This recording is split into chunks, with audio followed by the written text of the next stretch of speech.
What's going on, everybody? It's your boy, Pitch and Push Sports Talk Radio. Season 4, Episode 7. 7. It's going down. Down. And guess what? We got a returning guest. Yes. Hugh Jackson. Let's go. Grambling State head football coach. Welcome back, coach. How you doing? I'm doing great, man. I love being on you guys' show. You guys be breaking it, man. I love it. Thank you. And it's funny, we jumped the gun, but, we got a backshot. We got, you like that intro, so we're going to let you hear that intro. Let's do it. You are now tuned in to Pitch and Push Sports Talk Radio. Hey. You looking good in that black and gold, coach. Let's go. Let's go. Coach Hugh Jackson, thank you again for joining us. Yes, we appreciate your time. So, are you ready for some football, coach? Man, look at here. I was ready as soon as the last game was over.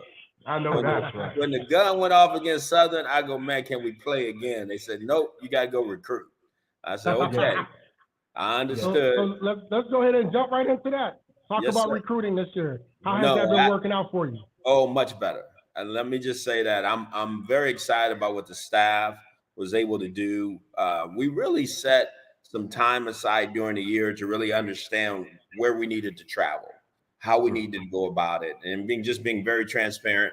I didn't think the first year we did a great job. I think we did a good job. I'm talking about as far as selecting players, because we got in a little late. Relationships wasn't built as well. Nobody really knew us. So it was really about coming together as a staff, having them see my vision, understand my vision about what type of players we wanted to put on a team. There's a profile at every position. We wanted to recruit to that. And it was really great to see our football team. And I loved every player on our team last year, but I knew we needed to get bigger, stronger, and faster. Is there any specific area where you wanted to concentrate on when you wanted to get some of those players? There wasn't a position that we didn't want to concentrate on. So every position, I think you'll look across the board, we added talent at every spot on our football team. And so I think the whole team is now turned over about 81% from when I was first here, so we needed to. And again, that's no indication of pass or whatever. When a new head coach comes in, he needs the type of players he feels like he needs to win. Right. Absolutely. And so that's all it is. And I just felt like we needed an upgrade in some areas, and we needed to do it fast in order to be able to compete the way I think we got to compete in this conference. Can you explain your new recruiting philosophy about relationships matter and creating personal connections? Could you talk a little bit about that and how the game is changing now with the transfer portal and stuff like that? Absolutely. A lot of things have changed, as you just mentioned, in the recruiting space.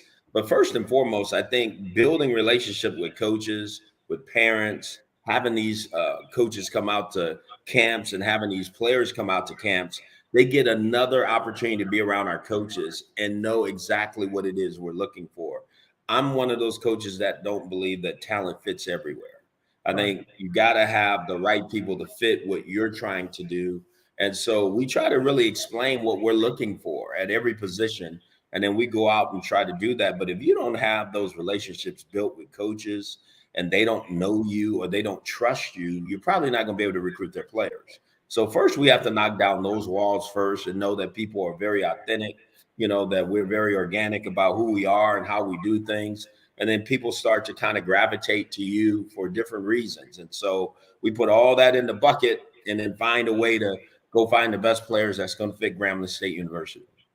So you kind of alluded to one of our questions, which were, to going into this season, did you lose a lot of guys? But you just said 81% of your roster was turned over. Now, were you guys active in the transfer portal more than last year? Or when it comes to the turning over of the roster, how did you replace those players? Was it primarily portal? Was it transfers? Was it grad? Was it freshmen? It's a combination. I think in order to build a program for sustainable winning, you're going to have some young, talented players too that can come in and possibly play, but they're the future, of the program. but then you need to be able to win. You know, you got to be able to win. This is Grambling. You know, we're known for winning. We want to win. So there's also a group of transfer portal players, a group of transfer players, and then these good high school players that we've all been able to put together. Then I think we got a chance to have a much better season. Could you take us back to last year and talk to us a little bit on how you felt the season unfolded? Oh, absolutely. I think we didn't play as well as I thought we had the capability of playing. We ended up playing a freshman quarterback, you know, for the majority of the year. And I needed to find out, you know, could he really be the guy going forward? Because he was a very high quality player coming out of high school. And we brought in some other quarterbacks, you know, in order to compete with him. I think it's going to be a fierce battle at training camp, but that's where the cream's going to rise to the top, you know, and I think that's where it's at. So I think that position's key. I think we've seen in this conference the quarterback that complete the ball extremely well, they win a lot of games. Absolutely. Yeah. And it kind of jumped right into the question. To the question that we had, again. Coach Hugh Jackson. Did we lose you? I think Coach Hugh Jackson froze up on us. We'll give him a couple of seconds to come back. But again, everybody, thank you for joining us. Thank you. With Coach Hugh Jackson, Grambling State University head football coach. Froze up. Let's see if we can go ahead and get on back.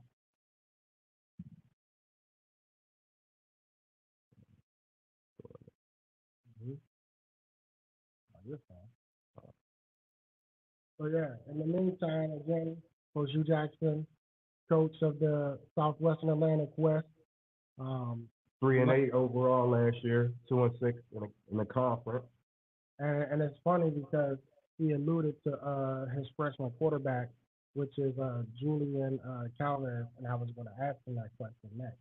In regards to how did he feel Julian did in the midst of that being a freshman quarterback. So we're waiting to get Coach back. We appreciate you guys for your patience. As soon as Coach comes back, my screen may black out so I can let him back in. Thank you for your patience. Thank you, John. So, but before we started talking, also we talked to Coach Hugh about the Bayou Classic. Yes, we will be down there this year. Yeah, that's definitely will be down there. That's definitely exciting, and that's something. Exciting news. Once we get the coach back on, we willing to go ahead and talk about that more. For those of y'all who don't know who Hugh Jackson is, former offensive head coordinator for the Redskins, the Falcons, the Raiders, also former head coach for the Raiders, Bengals, the Browns as well, and he's now currently the head coach at Grambling State. While we're waiting for Coach, let's check and see what some of the comments said. Oh, what? Coach is back. Let's go. On anything. Coach. Yes, sir. I'm back, man. They tried to stop us, Coach. They tried to stop us, but they can't do it. They can't stop us. No way, man. So Coach, you kind of actually led me into one of my questions, and it was actually about your freshman quarterback last year, Julian. And I wanted to ask you your thoughts on him stepping into that light.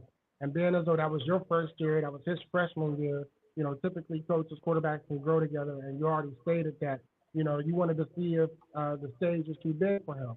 You brought in some talent to basically, you know, elevate his game. Because anytime you bring in competition, just to elevate. That's what it's about. You either elevate or you fall down to the bottom of the depth chart.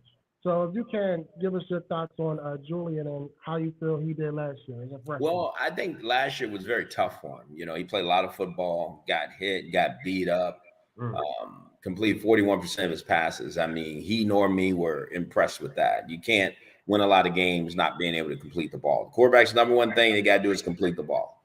But one thing I know about him, he ain't giving the job away. He's just not gonna say, here, take it. He's improved, he's gotten better, but like you said, competition's coming in. So there's gonna be a fierce battle in training camp. You know, the kid Miles Crawley that's coming in from Alabama State, you know, he's a tremendous player, you know. So, you know, the fun part about our football team right now, there's competition everywhere. So, like I said earlier, the cream is going to rise to the top, and we're going to create the environment that's what it is, you know, because that's the way life works, right? Nothing's given. You got to earn it and go. But Julian's going to walk out there first, but he's going to have to fight like a Dickens to keep his job. And that's okay. That's what it should be in every position. Yeah. So, that's what makes you better, Coach. Competition, dog on dog, facing that challenge. That prepares us for a lot of things. Not even just football, just life, Coach. You just said it. I mean, there's nothing easy about life, you know, and nothing's given. And to those who it is given to, much is expected. So something's going to happen that's going to be a positive for Grambling State football. That much I do know.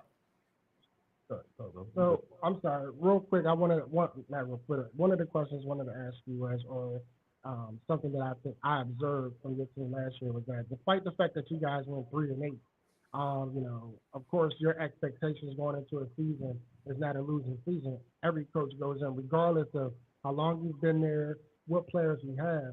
The expectation is we're going to go in to compete, and we're competing to win. So despite going 3-8 last year, I think that for me, for the games that we were able to watch, that your team, despite the score, despite the schedule, they kept fighting. Right. How did that feel for you to know that, okay, I don't have quitters. At the end of the day, we're going to fight through it all? That made me feel good. So that part of it, I thought we got right.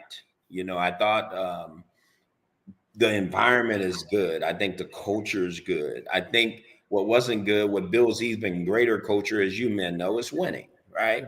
That really takes on everything. And so we were in a lot of games. There's a lot of close games that we had chances to win. We had a lot of young players that played. So you feel good about that. But God dang it, I'm gonna say it again. We're at Grambling. I don't want that. And so it was eye-opening for me. It really was. It was a chance for me. And I said it before, there's tremendous coaches in this conference. There's some really good players in this conference, some really good football teams. And you needed to know where you need to trend to as you move forward.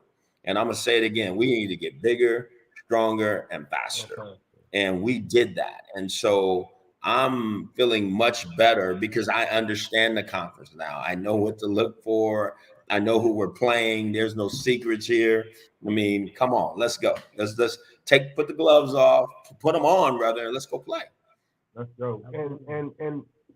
And what are some of the goals that you got set in place for your team this year? What I've set in goal for this team this year, because we played pretty good at home. We did lose at home, you know, to FAMU, and who's a really good football team. But it's a game we thought we should have won. You know, we had a offensive pass interference call that we thought would have won the game for us. Okay, so I think we know how to protect home, but we got to be a better road team. Because we're gonna travel.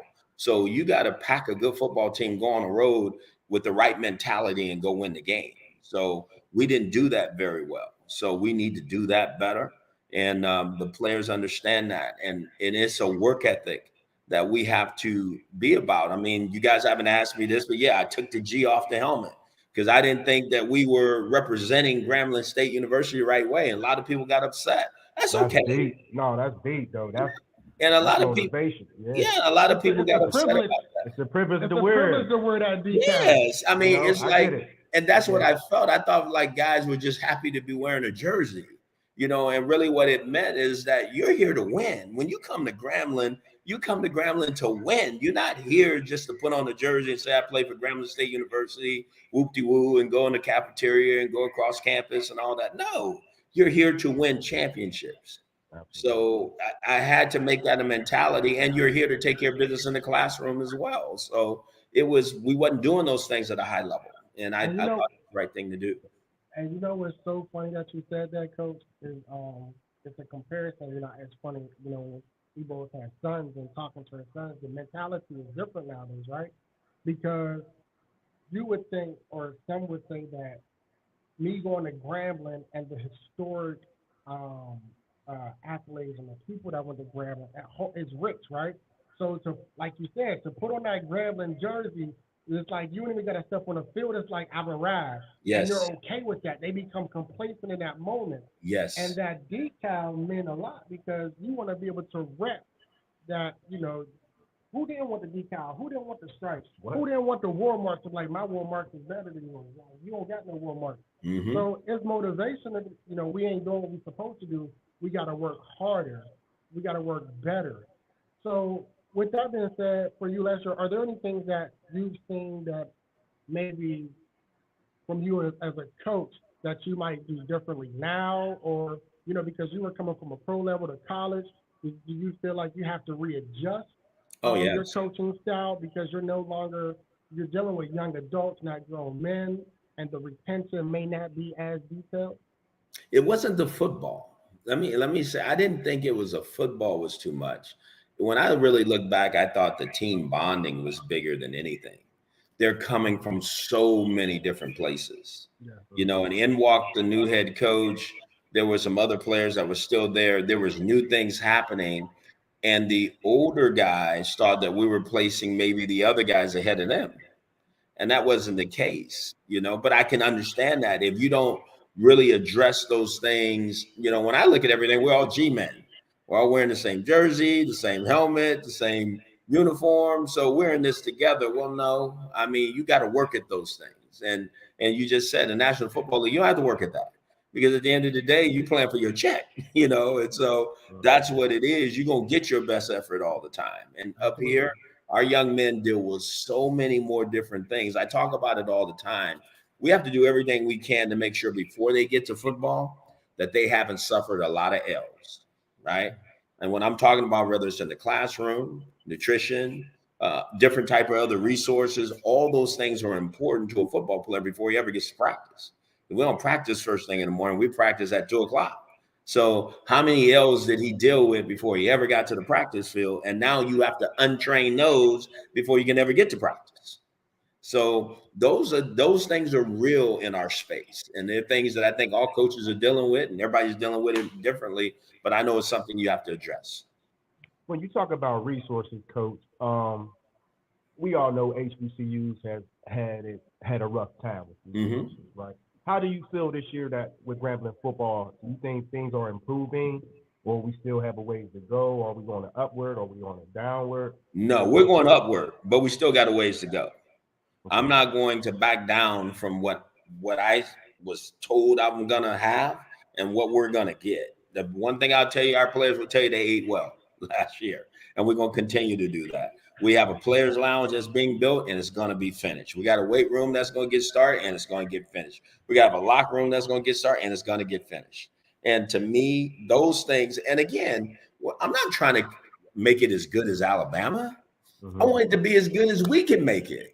Absolutely. Right. And that's all we need. And people have to understand that. I'm not asking somebody to come give me $20 million and make ours like Alabama or somebody else. No, give us $500,000 and let's make our spaces as good and as nice as we can make it so that our players have an unbelievable experience. Right. We got to create the standard to set the standard. Right? Absolutely. You just said it. We got to create it. But Yes. I mean, we can't stay on a weight room that's been like it's been for 10 years. Right. So let's go improve it. And the improvement might be $100,000 to $150,000. You know what I'm saying? But how can we get it to be the best that we need it to be?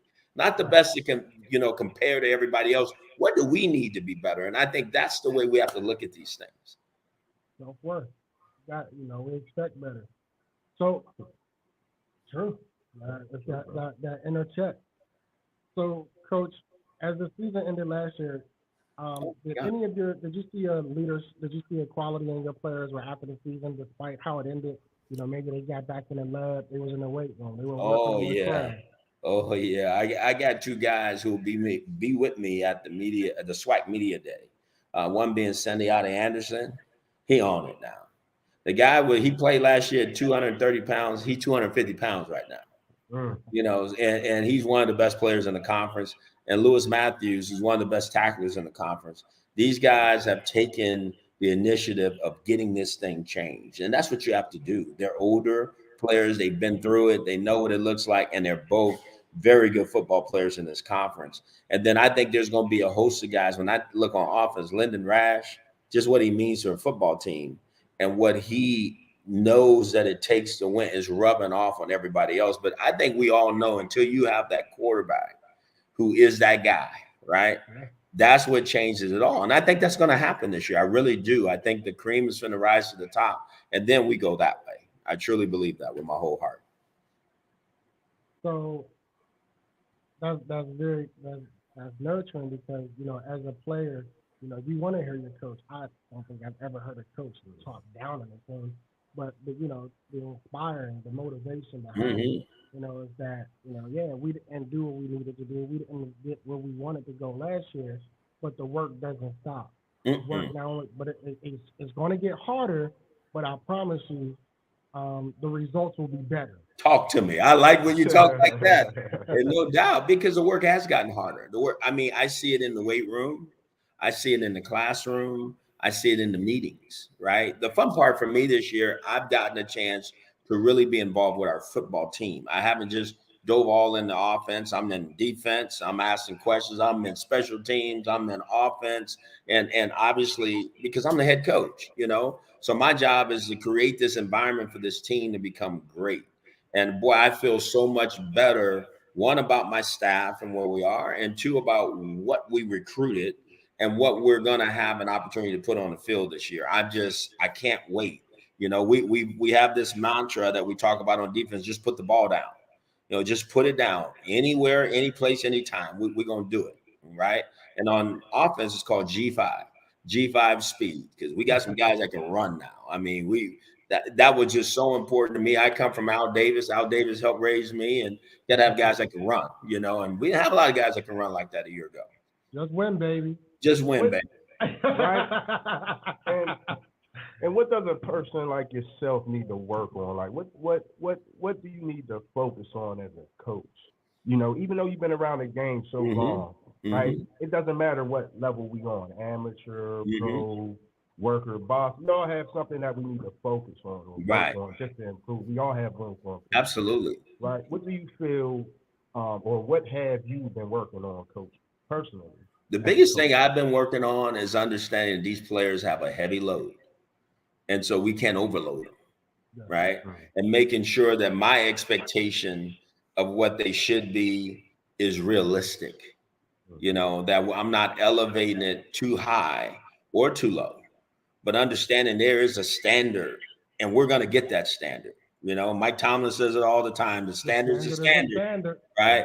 And there's a standard at Grambling, and we've gotten away from that. Let's just be honest. We have. When we're 3-8, I mean, come on, let's be honest. I mean, and I'm the captain of that ship, and I take full responsibility for it, but I know how to change it too. So that's when you say, what have I learned? What have I went back in my lab and said, wait a minute, Hugh, you got to readjust. You got to recalibrate for these young men to put them in a best position at all times to be the best that they can be. And to me, but there's also a challenge in that too, right? It's not lowering anything, as you guys said a second ago. Everything is ratcheting up even harder and higher, because the reward on the other side is even greater if we can get there, and we're going to get there. So I want to pivot a little bit, Coach. I'm away from football, but I want to get your thoughts on HBCU Go TV. HBCU Go? Yeah. So, I'm a huge proponent of HBCU Plus, right? Okay. Because they do a great job for us. They do so much, helping us. But I love HBCU Go. Anything that's going to elevate, HBCU football, I'm all for. Okay, I really am, because I think that's what we need. We don't get to play in the big games or the national TV stage. But the one thing I know is if you go to HBCU Plus, you can watch every game that Grambling plays. Every game, because we stream all the time. So I feel great about that. And so the parents and everybody can see it, and there's other schools that are in there as well. So but I'm excited, but I think we need to expect more. We need more, and the more we ask for, we shouldn't be afraid to ask for what we think is right and fair, and we got to do that. And I asked that question because our next guest is actually the president for HBCU Go. And it's a segue to the next interview, but more so speaking, um, we touched on the same thing we touched on two other interviews we had, which is that media exposure is Yes. important, Yes. and it has to, it can't grow little at a time. Like No. there should be leaps and bounds for Yes. everything that's happening, and I Yes. agree with you in that regard that um, it is an extremely important proponent for anyone who plays or any university. You want to feel the appreciation that you give. You want to receive that back. Hmm. So the next question I wanted to ask you, if I may, is in regards to the ruling by the Supreme Court. Do you think that ruling of reversing affirmative action will benefit the HBCUs more, affect them more, or not? And why or why not? Absolutely, it will. It'll affect us more. It's not going to help us. That's for sure. And again, anytime you're saying that diversity and inclusion is not important, and you're going to create some ripples, it just naturally, right? Because the people who really didn't feel like it was important now don't really have to play in that space, and we're trying to play in that space now, and we haven't done a great job in that space. So now you've kind of given it away again. So I don't agree with that by no stretch of the imagination. I think if we're going to make it even, you're going to have to do something, change something to make it even.